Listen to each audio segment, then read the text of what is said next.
Saya nyampe depan rumah. Nyampe depan rumah.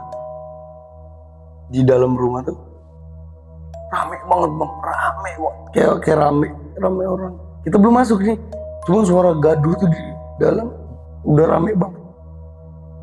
Astagfirullahaladzim. Bisa berhenti. Astagfirullahaladzim. Mereka ada. Ya. Saya kan udah 4 bulan nih. Bokap balik, saya langsung mutusin buat ngejual itu rumah dan pindah lagi. Dan setelah saya pindah itu jadi kampung terbengkalai. Semuanya ikut pindah bang. Satu warga perumahan? Semua. Bahkan itu langsung kalau nggak salah dirobohin apa ya, dan dijadiin tanah makam.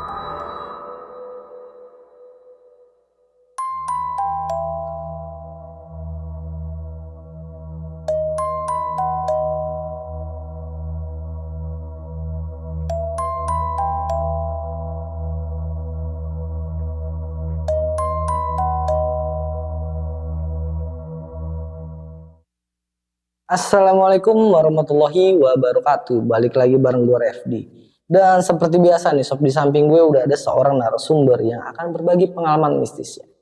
Dan narasumber gue kali ini akan menceritakan kisahnya tinggal di desa terkutuk yang dimana beliau hanya kuat selama 4 bulan.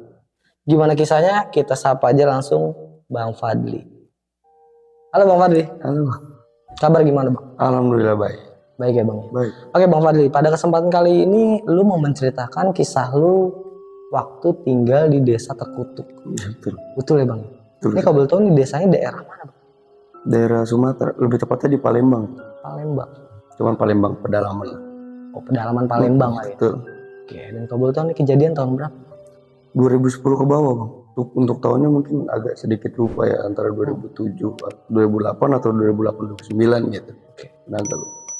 Oke, dan gue juga dapat informasi dari tim kreatif gue kalau lu di sana cuma bertahan selama 4 bulan. Betul banget bang. Betul. Betul banget.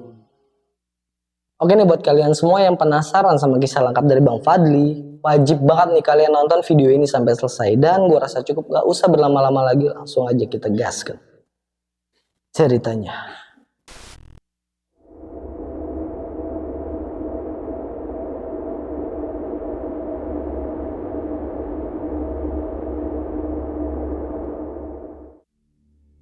Kejadiannya tuh waktu masih tinggal di kampung dulu bang. Si orang tua ini kebetulan kan bapak saya ini kan dulu kerjanya sering keluar kota ya bang. Jadi tinggal di rumah tuh bertiga lah sama adik saya yang paling kecil yang busuk.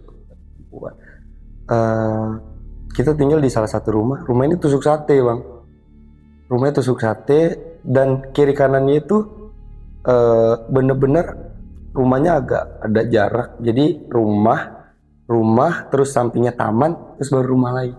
Tapi bener-bener letter T, tusuk sate bang, dan di ujung bang. Udah selesai dari situ.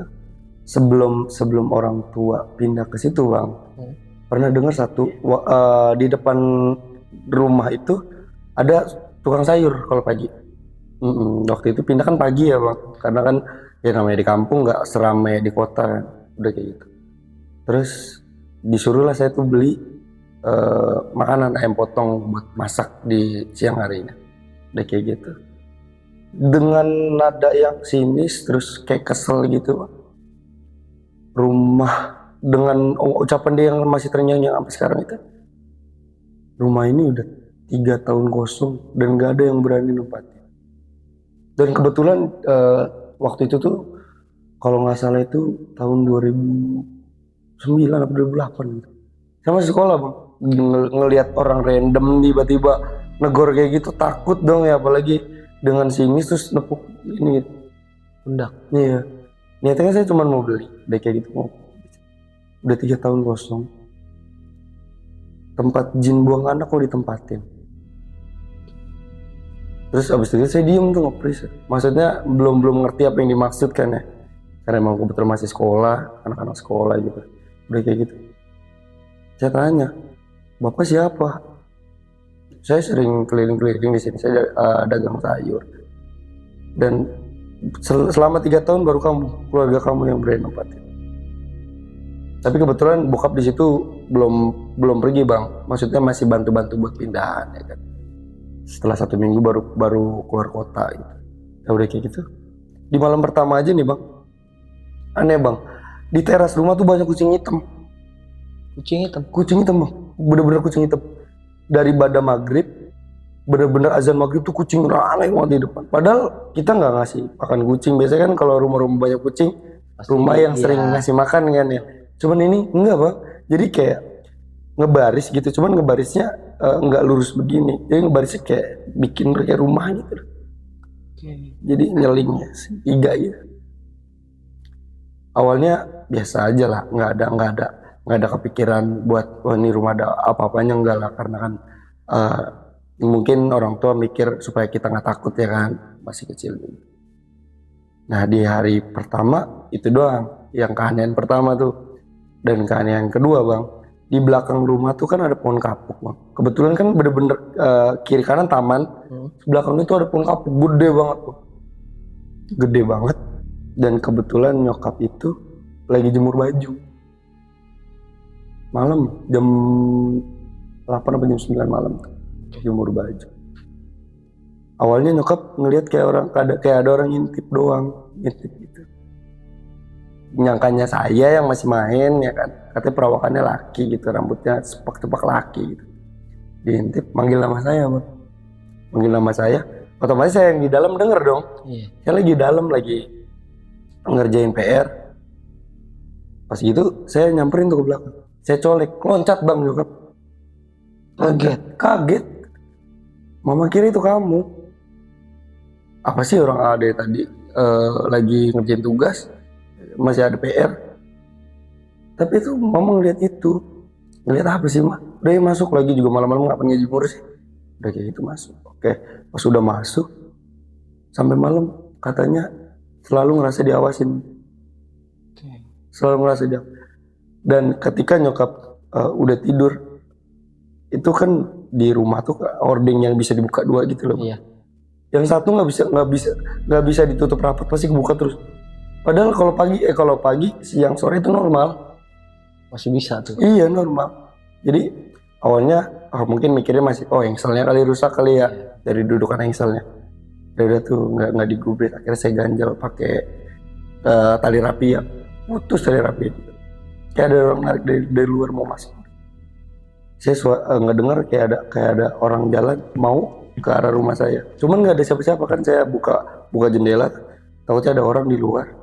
Buka, saya lihat nggak ada siapa-siapa. Cuman langkah kakinya jelas banget, serius. Ini dari arah depan rumah berarti? Iya, bener-bener dari jendela itu kan pintu kamar, sampingnya jendela. Cuman jendela yang nyorot keluar gitu bang. Iya. Ya kan, atasnya ventilasi.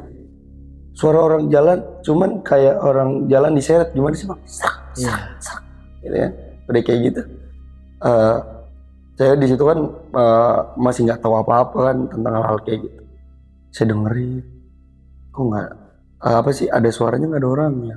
Nah udah beres dari situ, saya coba paksa itu kunci supaya nggak kebuka-buka lagi. Saya ambil ganjelan bang, ganjelan kayu kayak kaso gitu loh. Saya ganjel supaya nggak kebuka lagi. Oke, nggak kebuka. Terus tiba-tiba di atas kan itu ada ventilasi kecil-kecil. Saya ngeliat apa yang mau saya lihat. Orangnya kecil, mukanya kayak muka anak kecil. Yang dilihat sama beliau ini kayak anak kecil. Cuman hitam loh, cuman kelihatan mata sama giginya loh. Kondisi kamar gelap, tapi lampu depan tuh terang, ada lampunya gitu. Dia ada jendela dari depan. Nah otomatis kelihatan dong ke dalam. Ya. Saya nggak bisa ngomong apa-apa, mungkin posisi di situ kaget kan, itu apa itu. Saya nanya, akhirnya saya lari ke kamar nyokap. Kebetulan bokap masih ada, belum pergi. Dilihat sama bokap keluar gitu, nggak ada siapa-siapa. Nggak ada siapa-siapa. Oke, akhirnya di situ kita tidur bareng berempat itu bang. Tidur, saking saya nggak mau tidur sendiri. Saya bilang udah mau kejadian masalah jendela, ditambah lagi ngeliatin kayak gitu. 1-2 hari setelahnya tuh nggak ada gangguan.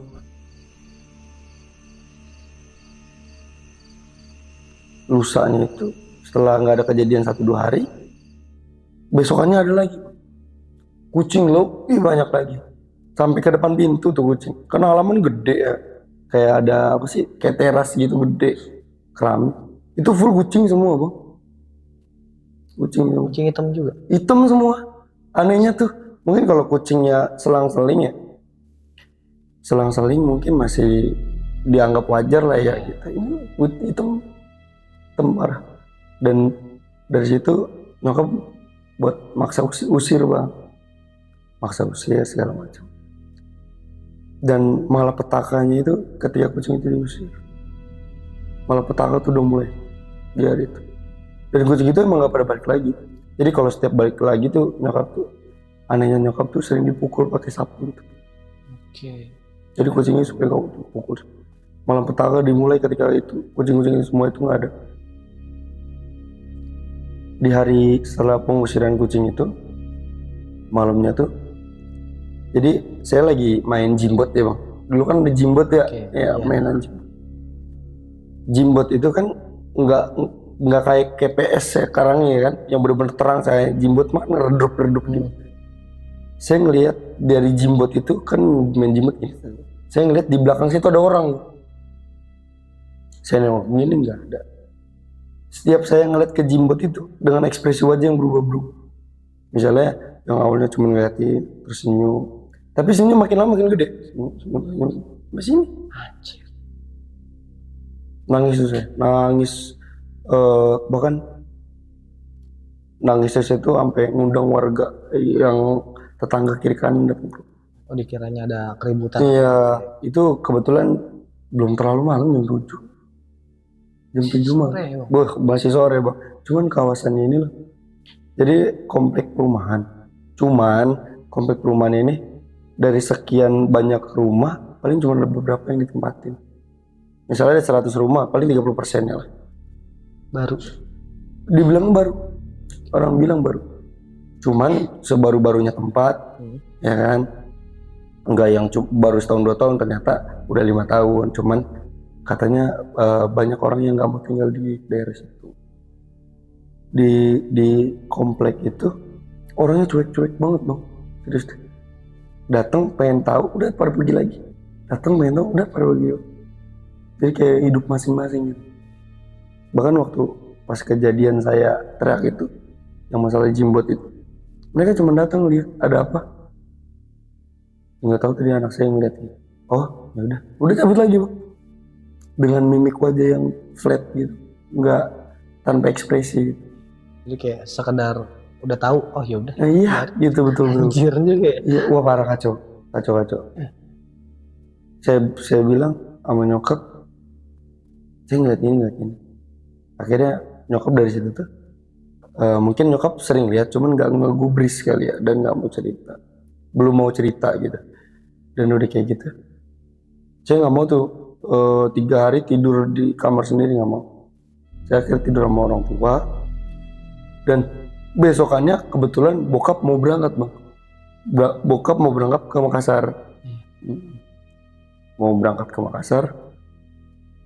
Kebetulan kan dari kampung saya waktu itu, waktu masih tinggal di Palembang tuh. Masih tinggal di Palembang.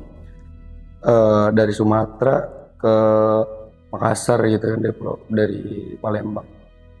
Dan udah kayak gitu, bokap nggak lama sih, cuman 4 bulan penempatan. Cuman ketika bokap nggak ada, wah, hal yang justru bokap ada, halnya gangguannya biasa. Cuman pas bokap pergi, nah jadi cerita gini, pas bokap mau pergi nih, bokap ngasih satu bendanya kalau nggak salah tuh modelannya kayak kayu, cuman tahu nggak sih yang bambu adep-adepan gitu? Bambu petuk. Iya tuh, bambu yang adep-adepan gitu. Iya. Masih itu benda itu. Dipegangnya, terus kalau misalnya setiap maghrib ngaji, udah kayak gitu. Nyokap iya, masih itu ngaji. Pas udah bokap cabut nih bang, malamnya jam 8, saya ditinggalin sama nyokap belanja buat makan. Saya ditinggalin sendiri. Nah dari situ Nyokap pergi, nggak lama dia ngetok bang. Ada yang ngetok. Lah nyokap balik lagi, saya buka, nyokap saya balik lagi. Tapi gimana ya? Abang tau orang yang sakit nih sih, muka pucat banget. Iya. Buat sakitnya kayak orang-orang sakit hipotermia biru semua gitu. Cuman ini versi pucatnya gitu, bukan biru. Datang, lah aku mau balik lagi. Mau kenapa? Kok perasaan baru berapa menit keluar, kok balik lagi? Terus muka pada biru-biru kayak gitu. Bang nggak apa-apa. Mau kayak nggak enak badan ya. Masuk kamar bang. Saya ikutin kan. Dia pakai apa sih? Kayak rok gitu. Cuman kan emang ngejuntai ke lantai kan gitu. Ngejuntai ke lantai. Saya nggak merhatiin kakinya awalnya. Jalan aja. Cuma kok jalannya cepet banget. Jalannya cepet banget bang. Terus nggak ada langkah kaki. Awalnya nggak ada langkah kaki bang. Tapi saya dengar suara pintu, masuk. Oke lah. Inisiatif anak dong. Orang tua sakit, bawain obat. P3K. Datang, duduk. Ekspresinya tau nggak di sofa, kan di dalam kamar tuh ada sofa kan ya. Duduknya gini. Dia pancat nih. Anjir. Diem, kosong kan. Adik saya di sampingnya cuman posisi lagi tidur. Adik saya mungkin umur 4-3 tahun lah ya. Mah, kamu kenapa sakit? Terus nggak dijawab tuh bang. Pertama nanya nggak dijawab. Pas kedua kali baru dijawab. Mah, mama sakit. Perasaan baru beberapa menit deh. Perasaan mama juga tadi sehat-sehat. Gitu dong. Nggak ngejawab kayak bahasa. Gitu. Terus keluar kata-kata kayak kayaknya kita pindah aja deh. Berkata gitu. Kayaknya kita pindah aja deh. Soalnya ini rumah saya. Itu kata-katanya mudeng gak sih? Nggak mudeng kan?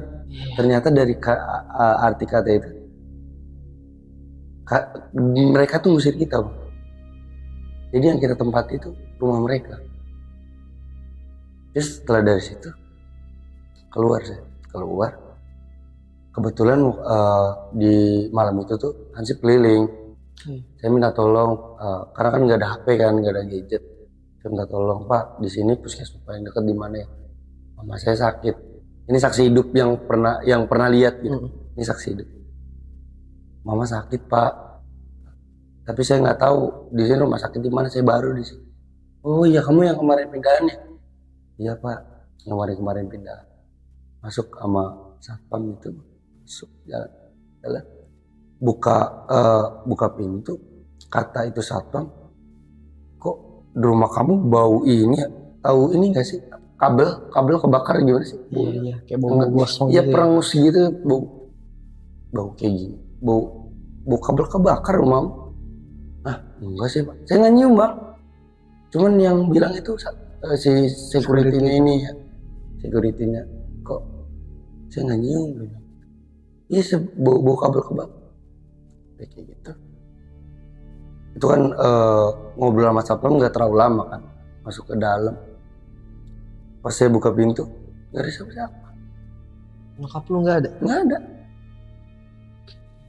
ada. Saya kira kamar mandi ya, saya tungguin. Bentar ya Pak, mungkin mama di kamar. Cuman logiknya gini, kalau kamar mandi ngapain ngajak adik? Kan tadi adik di sebelah. Oh, adik lu juga nggak ada? Nggak ada, dua-duanya nggak ada. Kamar mandi kali. 15 menit. Emang posisi pintu kamar mandi nutup Bang. Nutup, cuman kita nggak tahu di dalam tuh nggak ada orang. Tuh, cuman nggak ada suara air, saya bilang. Pak, kok ibu saya nggak keluar ya? Pingsan di dalam gara-gara sakit. Coba saya cek deh. Cuman karena kita orang tua mikirnya takutnya lagi buang air, mohon maaf.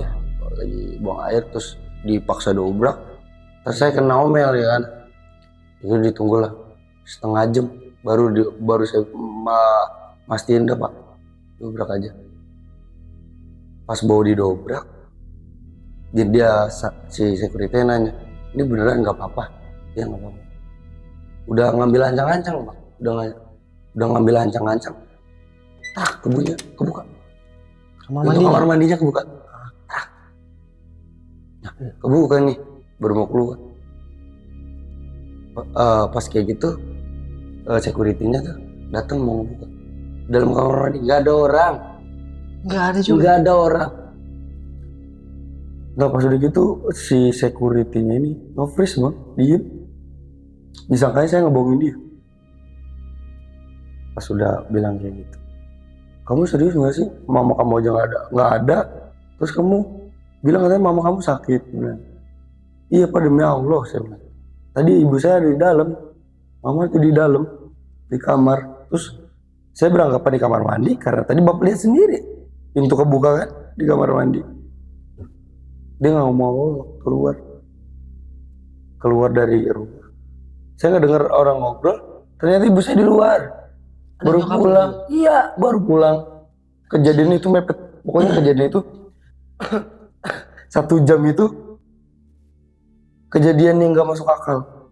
Menurut saya ini, gila amat kejadian kayak gini. Ngobrol ada orang ngobrol. Awalnya saya dengerin dulu. Suara siapa? Si bapak yang ngobrol sama siapa? Tapi saya ini suara mama. Suara nyokap. Kok dari luar? Padahal saya tuh ngobrol sama security, manggil security tuh di depan pintu bang. Dan posisi nyokap masih di dalam kamar. Iya itu dia. Dia posisi otomatis kalau misalnya keluar juga ketahuan dong. Iya kan. Dan mungkin si security juga ngeliat. Nggak ada yang lihat. Ngobrol nanya nyokap. Bapak bisa ngapain di dalam? Lah ibu siapa? Lah saya yang punya rumah. Oh ibu anaknya yang cowok itu ya? Yang anak cowok itu? Iya itu anak saya, kenapa? Tadi anaknya bilang kalau ibu sakit. Sakit? Enggak, orang saya habis dari warung. Habis beli makanan, nyari makanan, warung pada tutup di sini. Saya agak lama. Tadi anak ibu manggil saya. Dan tadi juga kita nunggu ibu tuh di kamar mandi lama. Nunggu di kamar mandi? Iya. Setelah security-nya pulang, nanya nyokap, kamu ngapain manggil security? Enggak ini loh, si security ini kok kayak orang linglung setelah kejadian yang di kamar mandi. Kamar mandi. Ya. Terus ditanya, kayak orang apa sih? Kayak orang freeze gimana? Ditanya tuh kayak orang nggak nyambung gitu. Katanya sebelum saya denger kan, itu kan yang saya denger dari ucapan nyokap sama security di luar. Cuman ngejawabnya kayak orang bingung gitu. Sudah selesai dari situ. Nah, udah kamu masuk. Ini ada yang nggak beres. Jadi security ini namanya Pak Suripto. Coba tanya. Kalau mungkin kalau masih hidup sekarang ya. Nih waktu itu juga udah tua banget. Dia yang tahu banget. Dari situ 3 hari kemudian kalau nggak salah dia resign bang. Dia tempat kerjaan. Cabut. Katanya yang saya dengar itu dia sering digangguin sama sosok yang itu. Yang ada di rumah lo? Iya, sama sosok yang nyerupain nyokap. Bukan sekali 2 kali. Katanya selalu nyerupain orang, entah itu tetangga sebelah saya atau sebelahnya lagi. Pas ketiga kali itu mungkin dia mikir kok gangguannya sama kali ya. Sudah kayak gitu. Resign gitu. Dari kejadian saya ceritain semua tuh bang, gini. Saya ceritain semua menyokap, akhirnya nyokap ngaji bang. Dan hebatnya lagi nih ketika ngaji, kan di depan rumah tuh di teras, bukan teras ya, apa namanya, ruang tamu nih, ada lukisan kakek saya, nenek saya, sama uyut saya yang cowok. Uyut jatuh lagi asinan bang. Baru ayat ketiga kalau nggak salah, ketiga apa keempat, kuprak.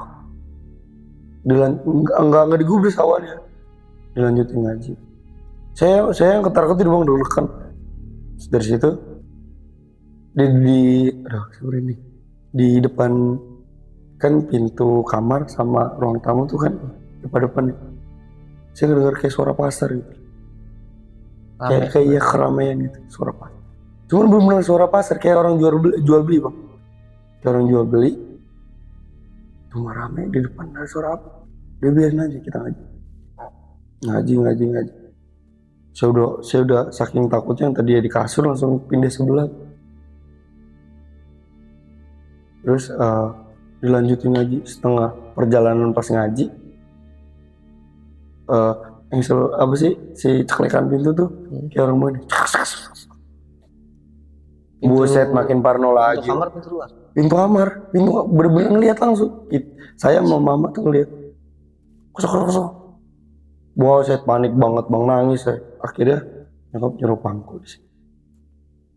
Terus gak ada angin, gak ada hujan, tiba-tiba suasana kamar pengap. Kayak pengap rame orang gitu. Kayak pengap maju. Lah, AC nyala. Terus posisi juga kiri kanan kebun. Masa iya pengap sih? Kayak gitu. Tiba-tiba seiring jalannya waktu pas suara udah mau selesai nih, suara ngajinya gitu kan. Pas ngaji udah mau selesai. Itu suara itu juga ikut berhenti. Mulai hening lagi tuh. Mulai hening. Dan kebetulan di situ udah mulai masuk jam 10-an kali, jam 10 jam 11. Dah, kita lanjutin dah tuh. Hidup bokap di luar kota, kita lanjutin hidup dengan itu kejadian yang kayak itu berulang terus mulai dari tiap malam kulkas kebuka, itu hal yang lumrah bang, di rumah kita. Logik nggak sih kalau kita ambil minum terus pintu kulkas dibiarin gitu aja? Dan saya pun nggak pernah berani ke kulkas malam-malam karena di kulkas ini samping-sampingan banget sama pintu kamar mandi. Gelap kan, kalau ya namanya orang dulu kan kalau apa-apa sering dimatiin lampu ya kan. Itu pintu kulkas selalu terbuka. Terus kamar mandi pasti aja kedenger itu. Hampir tiap hari kali orang mandi bang. Itu pasti kedenger. Posisi nggak ada yang mandi. Nggak ada, pintunya kebuka tapi suara orang mandi jelas banget. Oke. Cepiur. Terus mungkin ya awalnya gak digubris, akhirnya digubris. Ketika si nyokap ini lagi sakit, kesel mungkin. Jadi satu bulan berjalan, nyokap waktu itu sakit DBD. Oke.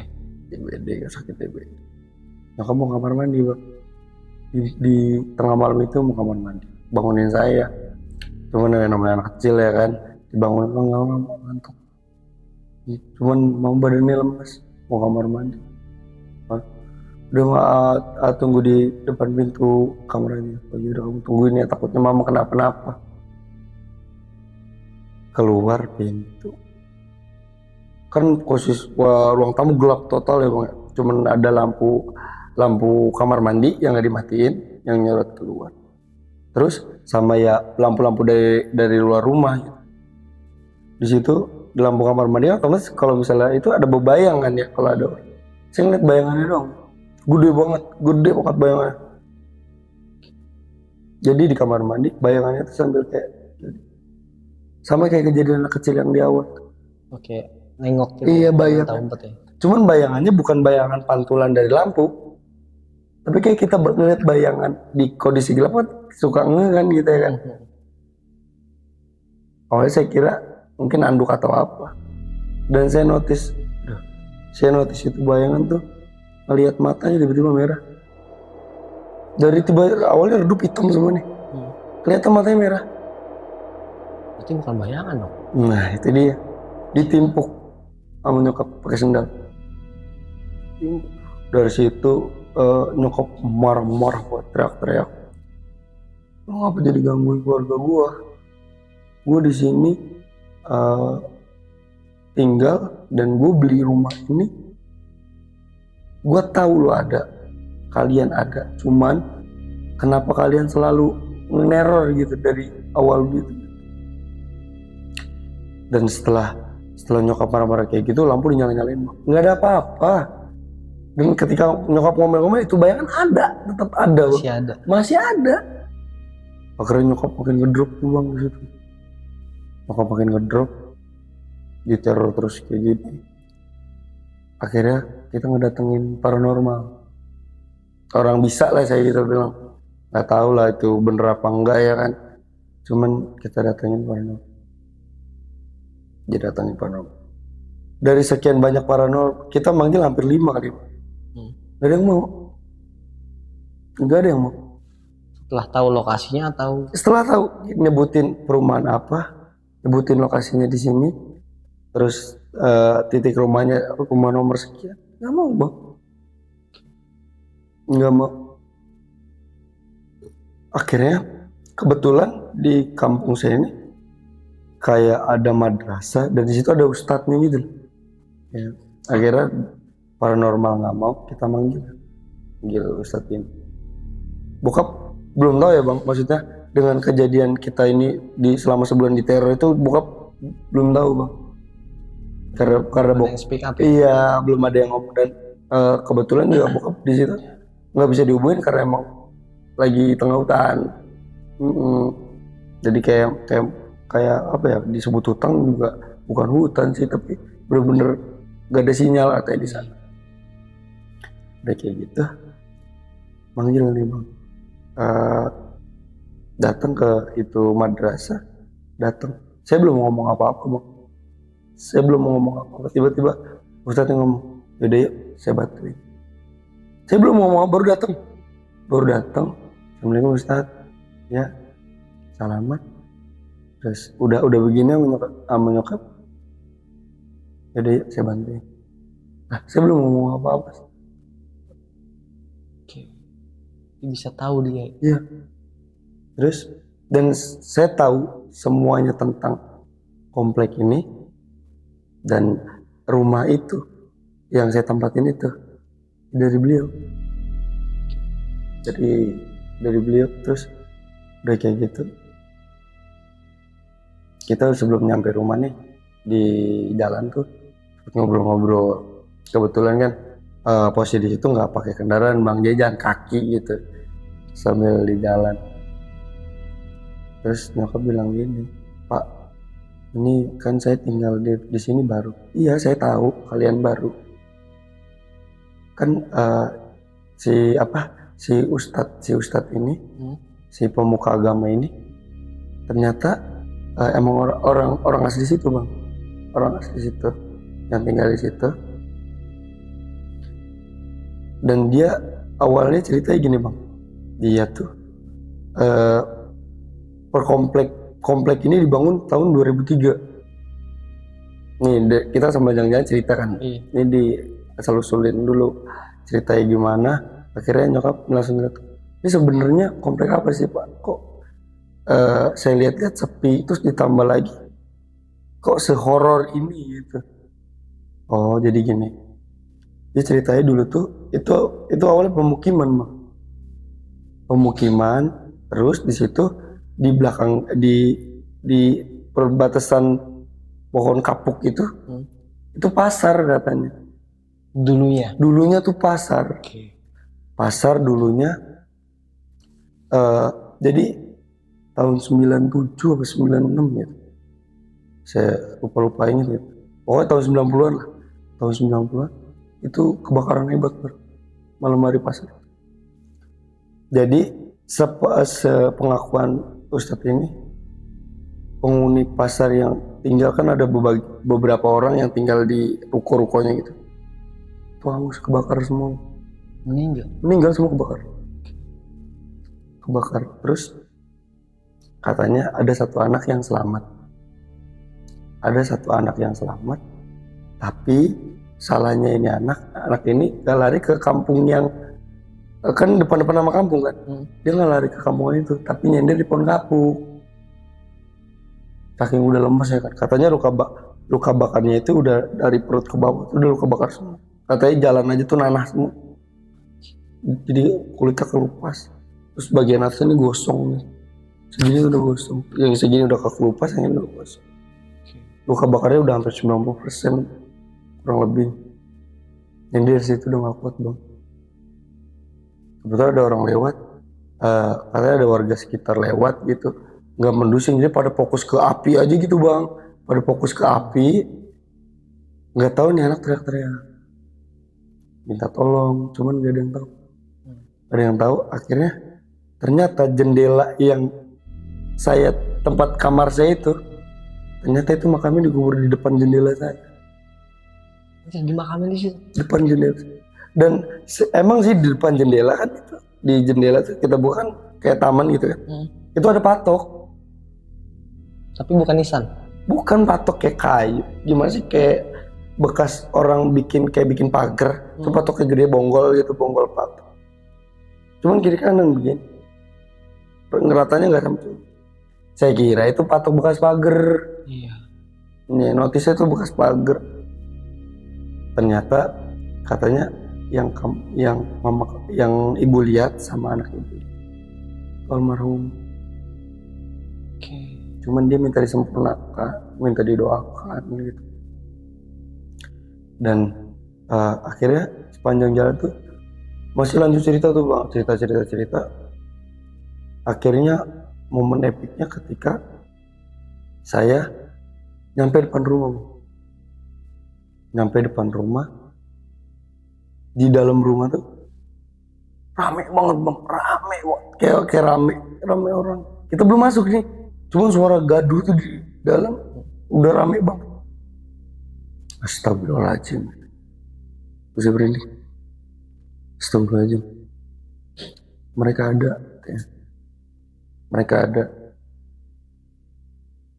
Rumah mereka yang kamu tempati, bukan kamu menempati, bukan kamu pemilik rumah ini. Kata Ustadz itu ke ibu. Cuman karena emang alam kita udah beda, saya coba bantu buat komunikasi sama mereka. Saya nunggu di depan teras. Terus saya lupa sama yang dikasih sama bokap. Bambu petuk. Iya, saya lupa. Akhirnya nggak tahu apa yang dilakuin, kayak baca-baca surah-surah Al-Quran gitu.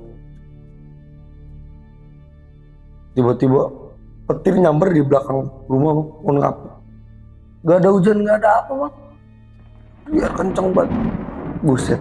Itu kalau mungkin ya kalau orang mikir pohon disamber rubuh nggak sih? Kenceng banget. Iya. Rubuh kalau nggak minimal ada bekasnya lah. Nggak ada. Nggak ada sama sekali. Sama sekali nggak ada. Pohon kapuknya pun normal aja. Udah kayak gitu, nyokap udah astagfirullahaladzim, segala macam udah berdoa. Tiba-tiba Ustadz yang tadi tuh bawa keluar bambu yang dititipin sama bokap. Dia dipegang sama si Ustadz. Sama Ustadz itu, dia cari tahu segala macam. Akhirnya Ustadz cerita, ini yang buat mereka makin aktif. Ini memang buat melindungi kalian. Cuman mereka merasa tersaing. Mereka orang lama di sini dan kalian bawa orang baru. Oh, bentrokan energi. Iya, katanya ya, saya juga kurang tahu katanya. Dan udah selesai dari situ, kebuka semua memang cerita yang awalnya menurut saya kurang gitu, maksudnya masih ada yang ngeganjel. Ternyata di kampung itu bang, tahun 90-an itu, kampung itu tuh kampung prostitusi tuh bang.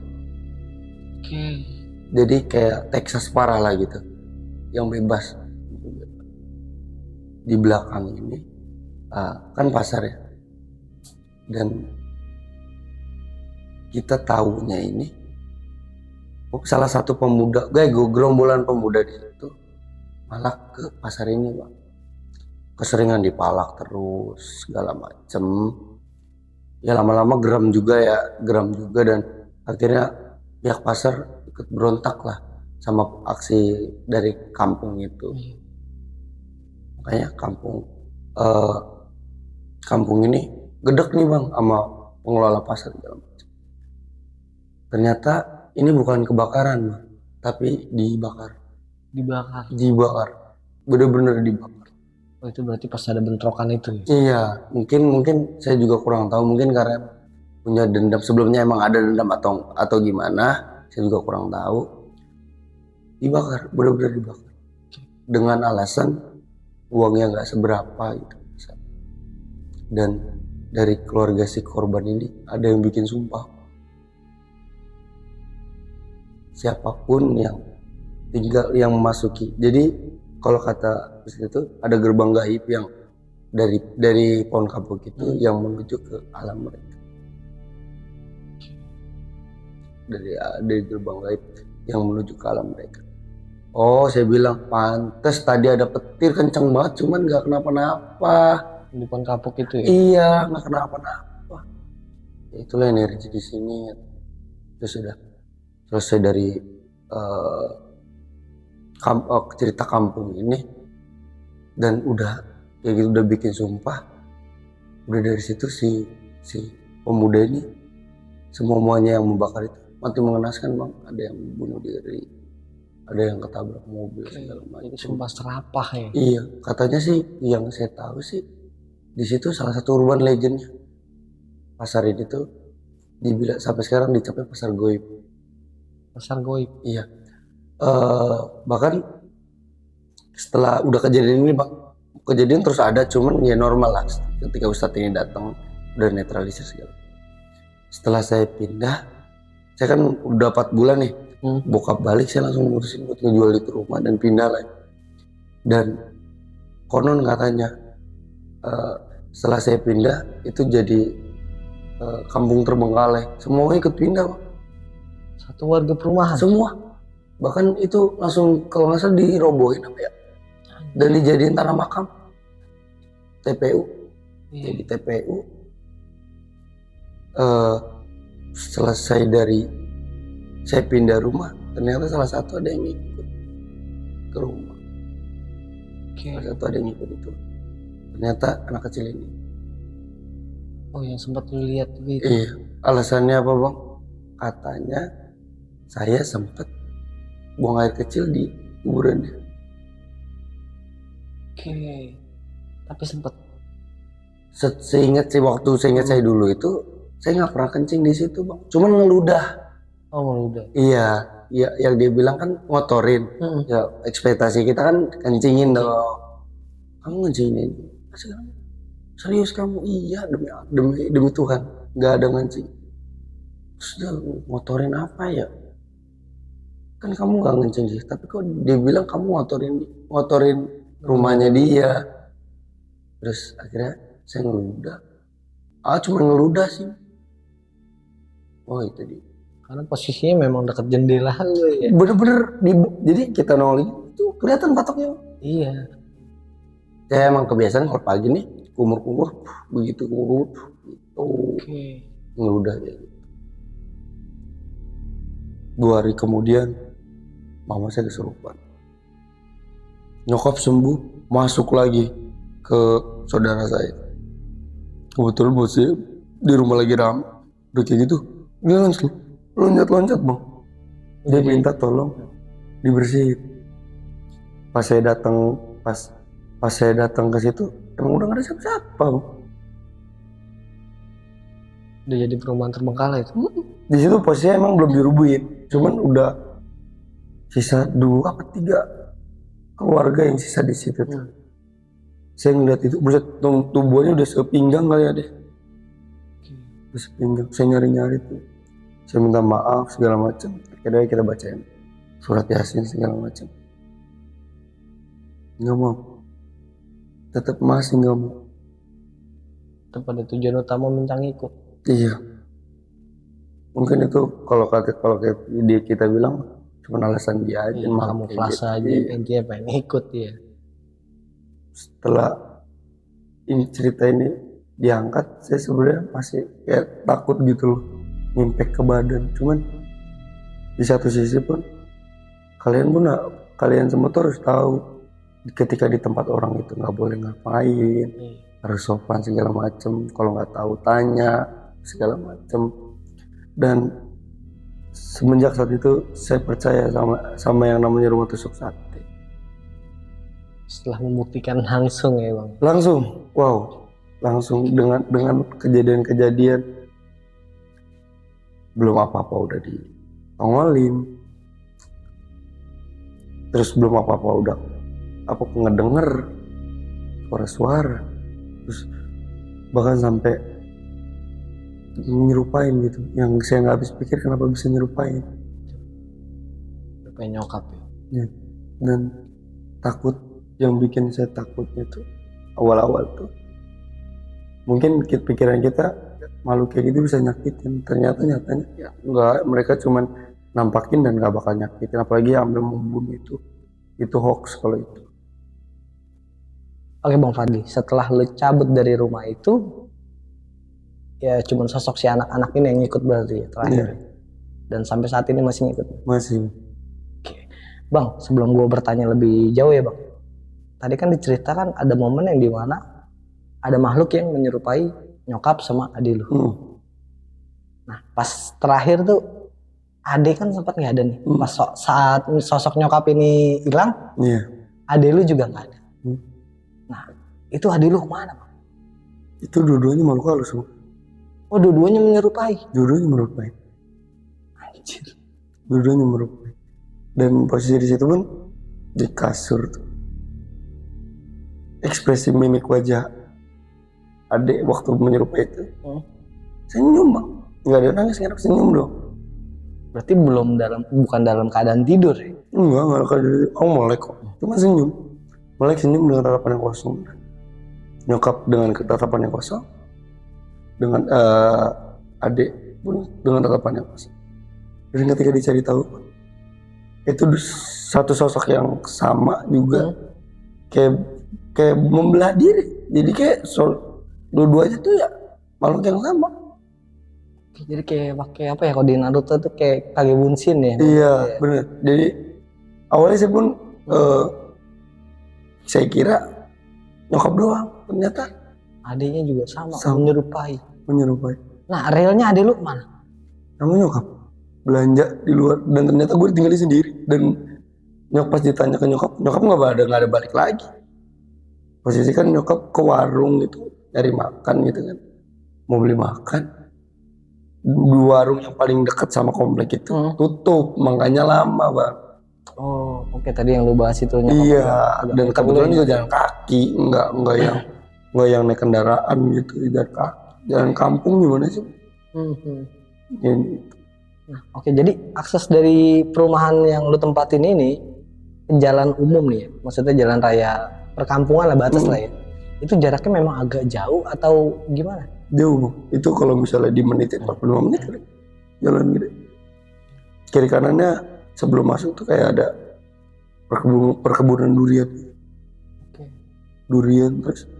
Dan anehnya tuh akses awalnya tuh nggak masuk mobil, cuman satu mobil doang.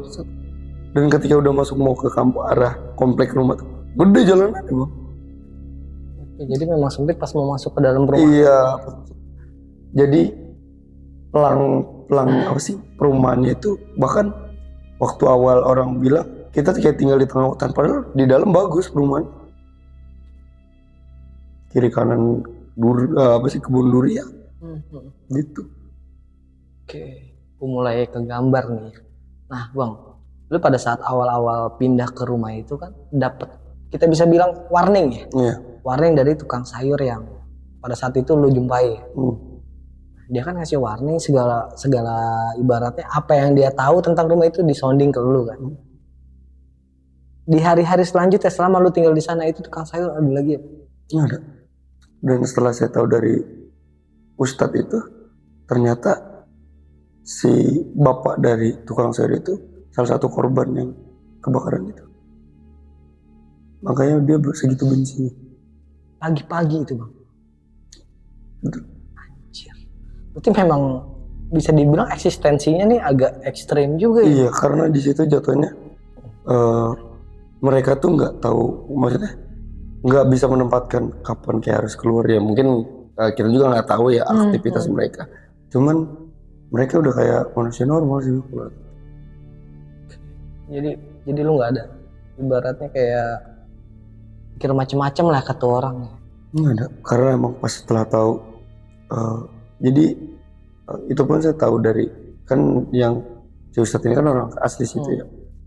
Saya tanya tentang perihal tukang sayur juga. Si tukang sayur ini kan punya bapak. dan bapaknya salah satu korban kebakaran itu. Yang di pasar. Dan beliau ini salah satu orang yang mengutuk rumah itu. Oke.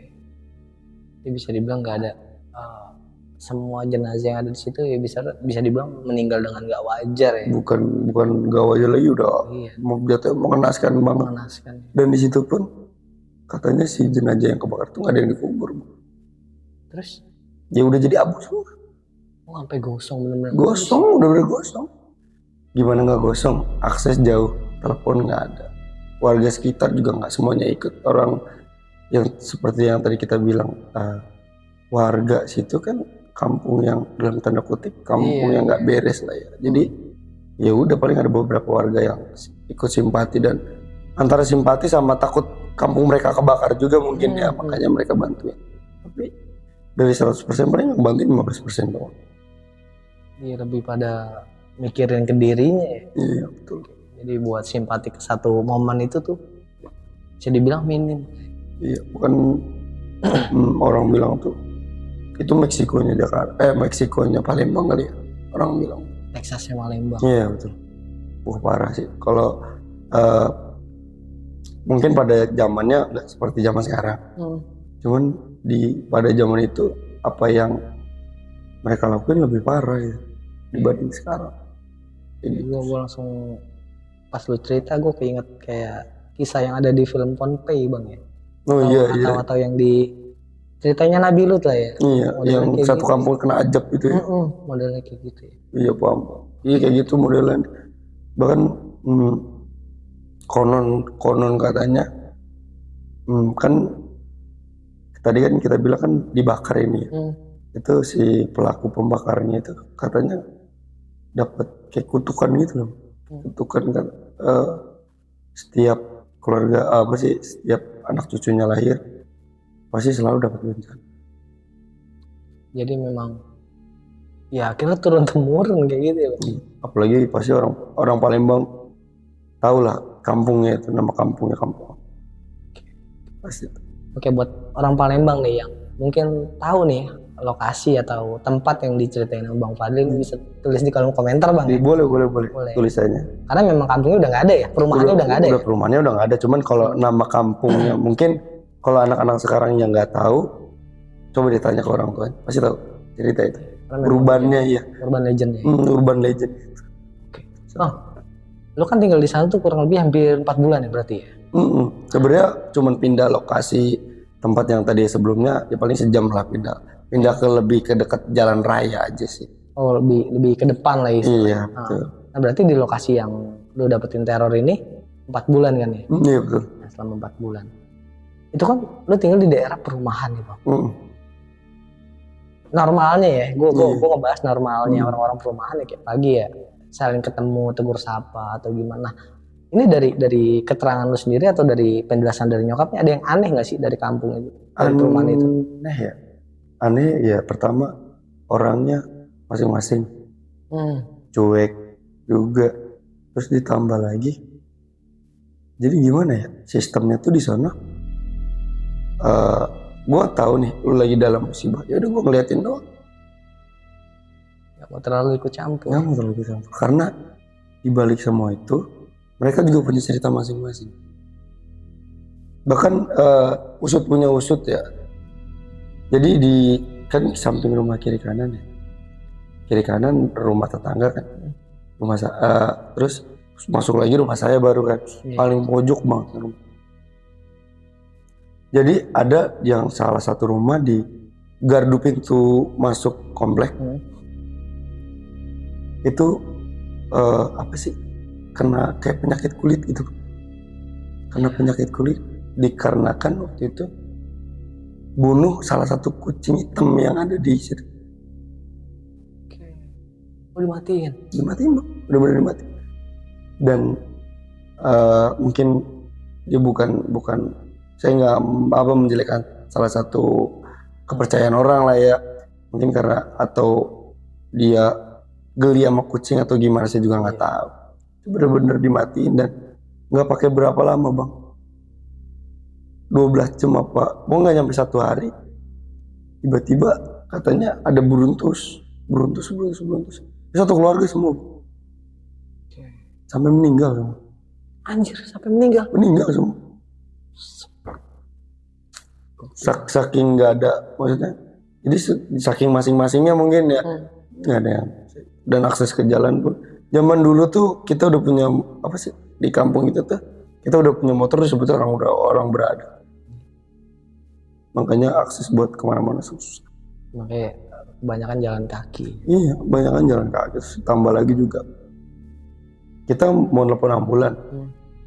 Akses dari rumah sakit ke kampung saya itu bisa 4 jam, 3 jam. Pelosok bang, bener-bener.